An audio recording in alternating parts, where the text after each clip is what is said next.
Hey guys, it's Joe with Pocketnow.com, and today I've got the software review of the HTC Wildfire S by T-Mobile. This time, it's going to be great.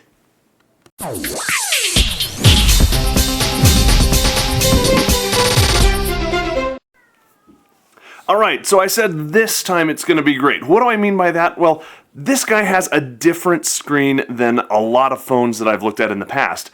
It's really nice in hand, it looks really pretty good. There are a couple caveats to it that we'll get to a little bit later in the video. But for some reason, this little camera is, well, camera shy. And I know this is a phone, but a lot of people are going to use this as their point-and-click camera and their all-around multimedia device. It's just a little bit ironic that it's so difficult to catch this guy on film and make it look anywhere halfway decent. I don't know exactly why that is, but let's go into some of the caveats of this screen.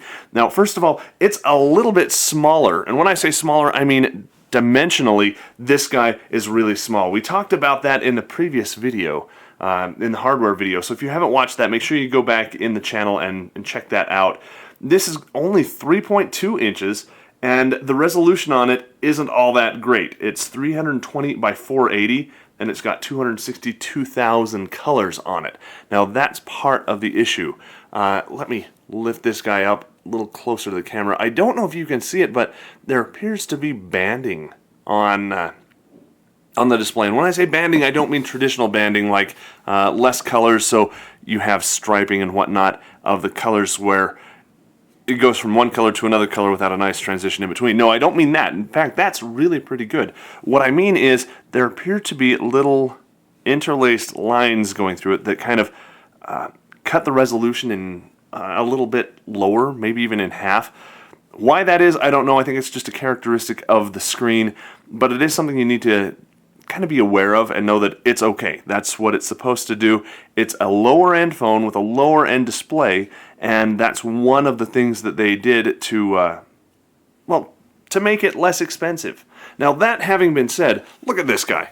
You hold it in your hand, just like this, reflections notwithstanding, and it's perfect. It fits really nicely. It's really, really comfortable.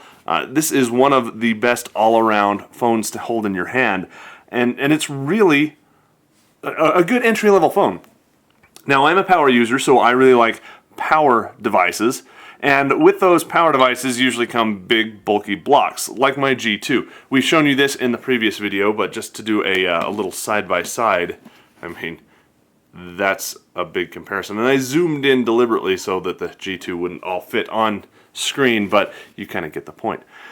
But let's get back into software. First of all, what does this guy come pre-packaged with? Well, it's Android 2.3, so not the latest version, but still pretty good.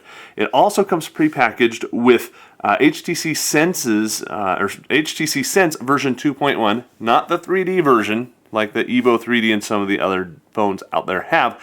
This is just the standard 2D, and it is version 2.1, not 3, not 3.5, but 2.1. Why did they do that? Well, this guy has a 600 megahertz processor in it, and we'll see some of those in the benchmarks a little bit later to see how that impacts it.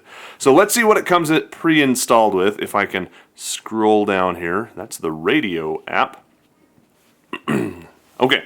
So first of all, you'll notice my little scroll bar over on the side says that I'm about a third of the way down the screen. Now, one of the things I really like about HTC Sense UI is the fact that it's got a paginated app drawer. So I can look at one page, and then another page, and then another page, just like that. So I'm not scrolling between an infinite list of stuff.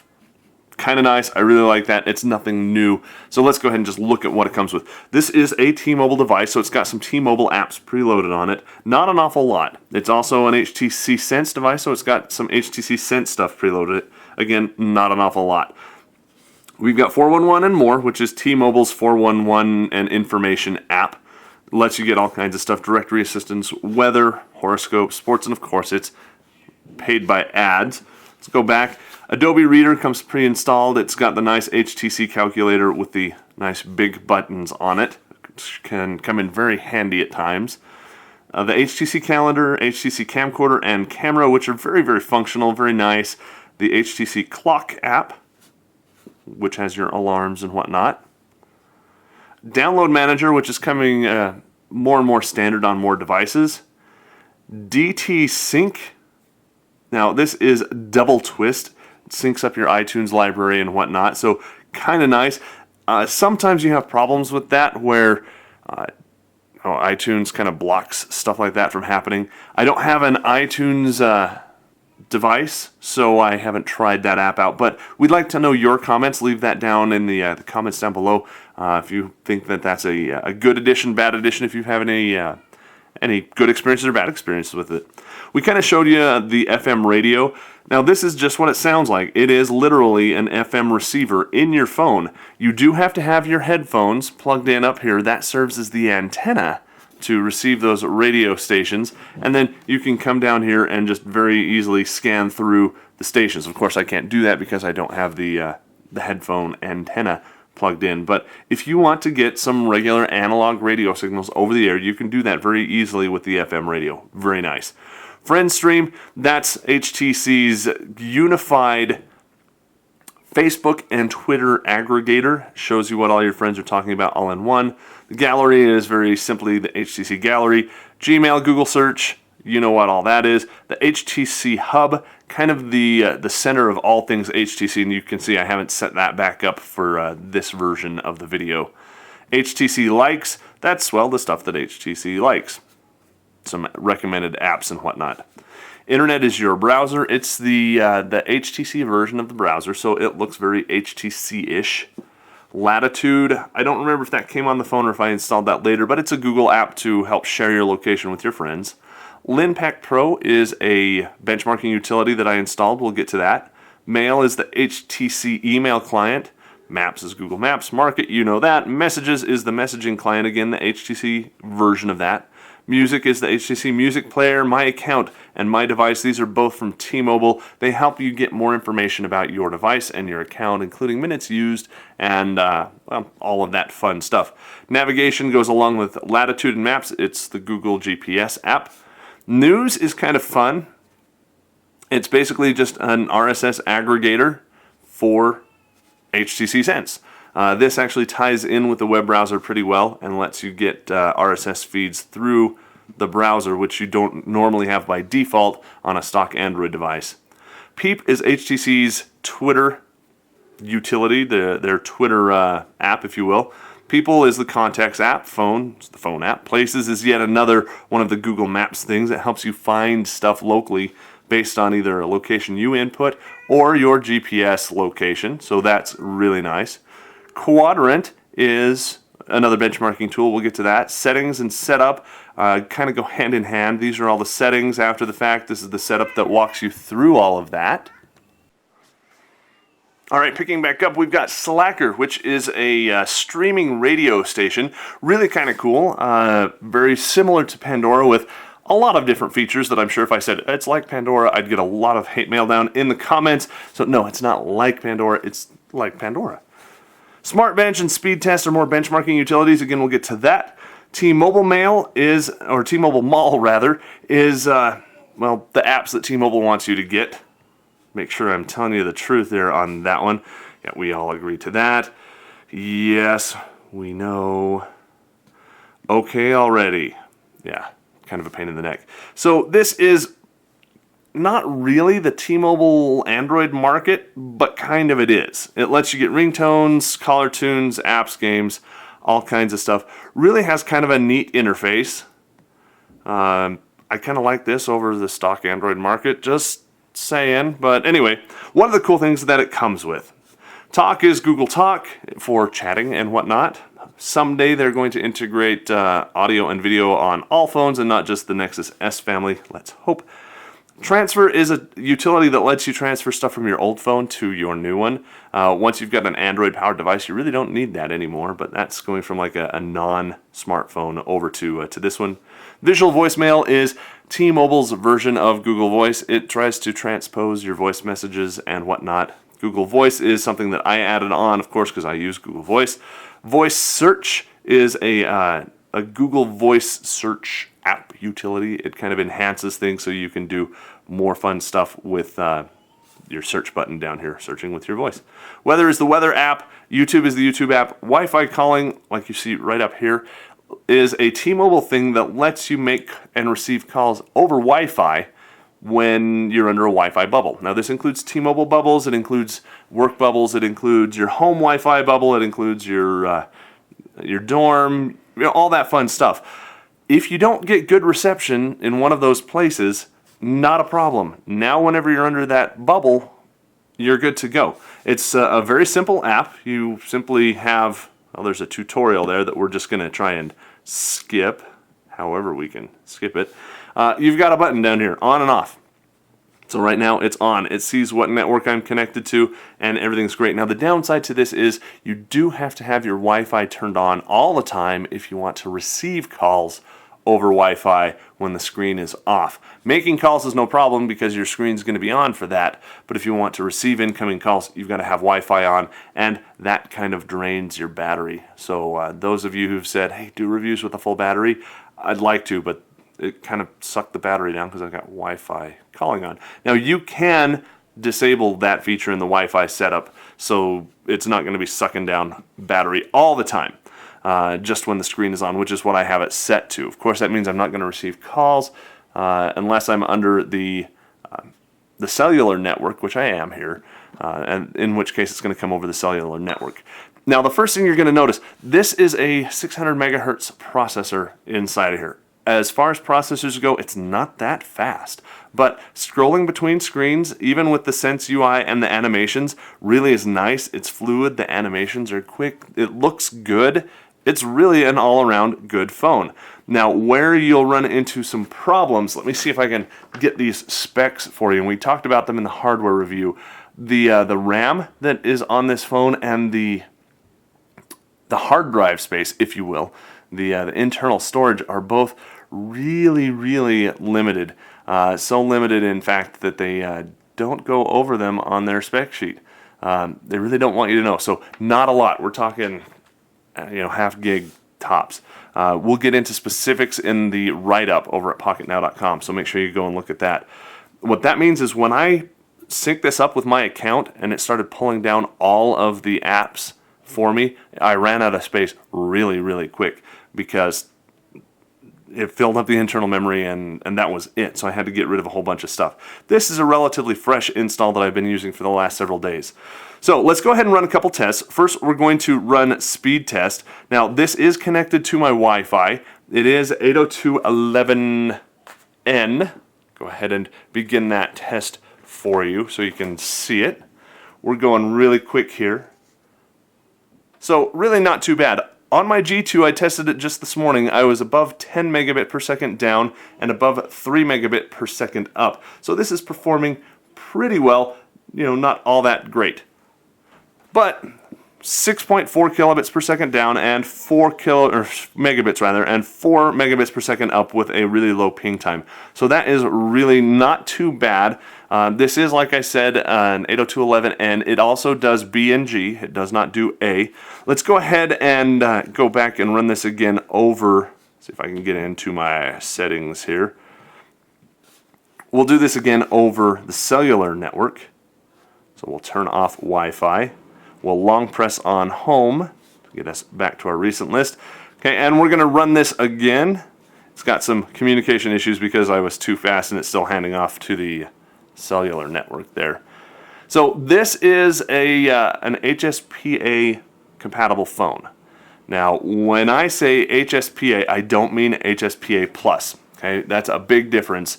HSPA Plus lets you do super fast speeds, 21 megabit per second, someday 42 megabit per second. I don't know, are we already there yet? I don't have any phones that have reported that fast, so it really doesn't matter to me. But looks like there we go. 3G is what we're getting right here. Again, HSPA. Try that again here, and this time we're all connected up. Now with T-Mobile, the ping is usually pretty good. We're seeing this a little bit high in my opinion. Anything below 300 milliseconds is generally acceptable. I like to see that in the double digits. Down here you can see we're getting right around 1 megabit per second up. And on the flip side, we're seeing usually about half that excuse me, 1.1 down and about half that up. This case, it's running a little bit slower than that. So having an HSPA Plus compatible phone really helps speed things up. In this case, you can see some of the limitations of not having that plus at the end, but it's still very respectable and reasonably fast. So let's go back and do some other benchmarks, shall we? Let's. Okay, Smart Bench, Quadrant Standard, and Linpack Pro are our 3 standard benchmarking utilities. What are benchmarking utilities? Well, there's a lot of people who comment on my videos that say that one is biased over another and it's fake and it's not reliable. You know what? That's true of all benchmarks. A benchmark literally goes out and it runs a series of tests, and the tests are supposed to be the same. And then the only difference there then is the device that you're running them on, the processor speed, the RAM, file I/O, and whatnot. Graphics processing, as you can see here. That way, since those are the only variables, and the tests they're the standard, they're the control factor, they're not changing, they're the constants, that's the word I'm looking for, then what you're measuring is the difference in speed between one device and another. Kind of makes sense. So different benchmarks test different ways and they test different things. That's why we run through several of them. Hopefully so you can see kind of a wide variety of various different tests. You know, just looking at them is kind of fun. But you can also see how they perform, what they do, and then of course get the end result, which is the benchmark result, the score itself, so that you can take that and then compare it to other devices. So this is going to run through a series of several other tests. We'll come back in when the results are up so you can see how well it did. Okay, so I just ran SmartBench 2011 on my T-Mobile G2. It is running CyanogenMod 7.01, 7.1 release candidate. And it is overclocked a little bit, but you can see my productivity and my games index are 1717 and 1614 respectively. To show you where that falls, we got to come way down here into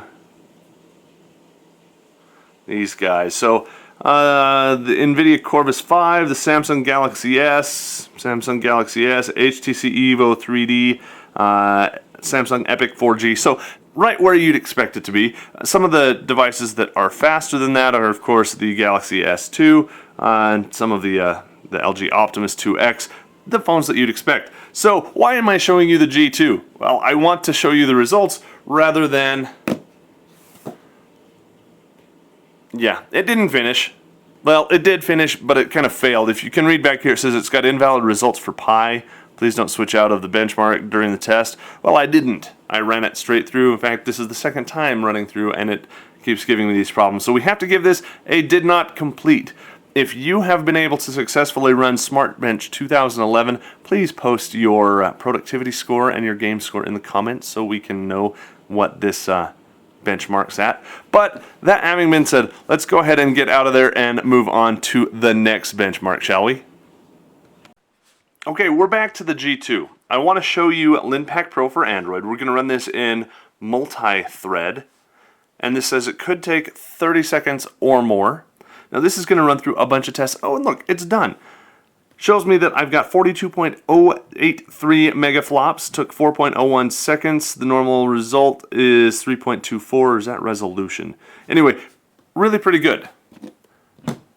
I didn't want to show you that over here on the Wildfire S. Main reason because it took 25.85 seconds. Now, the megaflops on this one are 6.526 rather than the other one, which was 42. And the normal res is 3.24, which is the same thing. This got an inconsistent result. Now, in all honesty, so did this one the first time I ran it, so that's not necessarily a bad thing. Running a single thread usually takes a little bit more time, but this is just, again, a test of how fast the processor is, how fast it can get stuff in and out of RAM, and you can see here really where the 600 megahertz processor compared to the overclocked to 1.5 gigahertz processor that was 800 when it shipped, by the way, really can come into play. But let's not dwell too long on that. We've still got Quadrant Standard, and this is one of my fans' most favorite benchmark utilities, so I always have to include it. It's not too exciting up front. It just runs through some tests. Where it gets fun is where it gets into the 2D and 3D graphics, and we'll see if it's going to run it with any kind of speed. I'll go ahead and start the G2 kind of side by side here just so you can see. So I just barely started the G2.